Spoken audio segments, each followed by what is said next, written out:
Greetings. This is Griff Ruby with part 53 of my series, Ecclesiology for Sedevacantists, based on Dogmatic Theology, Volume 2, Christ's Church, by Msgr G. Van Noort. Continuing, page 161, 4. The marks of the Church as laid down by Catholics.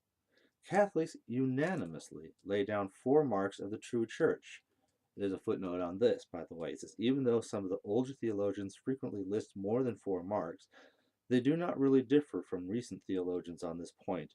They merely differ in the way they distinguish and present the same marks. All the rest of the characteristics they mention, when viewed from the aspect of acting as criteria or marks, are ultimately reducible in one way or another to the 4 listed above. The marks of the Church ought to be drawn from the Church's essential properties. That is why qualities like visibility, indestructibility, and infallibility cannot serve to function as marks. There remain then only the 4 listed above. Okay, continuing. They take those marks from the Niceno-Constantinopolitan, that's a hard one to say that 10 times real fast, Constantinopolitan Creed, which states, I believe in the one holy Catholic and Apostolic Church. These 4 qualities, unity, holiness, Catholicity, and apostolicity, must be examined to see if they meet all the requirements of genuine marks. That those 4 qualities are necessary and inseparable properties of the true Church of Christ has already been established in the preceding chapter. All that remains to do, then, is to see if they meet the remaining requisites for genuine marks. A. Are they visible? B. Are they easier to recognize than the things sought? Interesting point. It's reiterating again. The marks are together. You notice that they're not only necessary, but they're described as inseparable properties.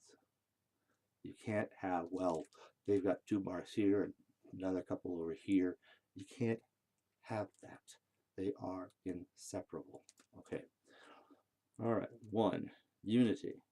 It should be clear that unity of creed, membership, and government is something visible and consequently easier to recognize than the Church itself.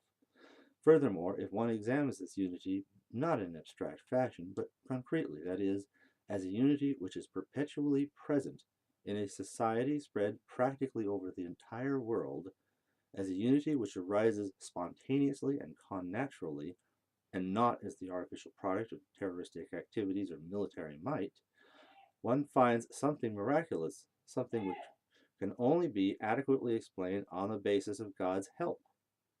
If this be true, something further follows. Such unity could not be found outside the true Church of God. Christ himself pointed out that his own divine mission, as continued by his Church, can and should be recognized by that Church's miraculous unity. However, I do not pray for them alone, the apostles. I also pray for those who, through their preaching, will believe in me. All are to be one, just as you, Father, are in me and I am in you, so they too are to be one in us. The world must come to believe that I am your ambassador. So you'll see that there is this extraordinary unity that exists. And obviously today, what holds us real traditional Catholics together? There's no military army. There's no nation that wants to support what we're doing.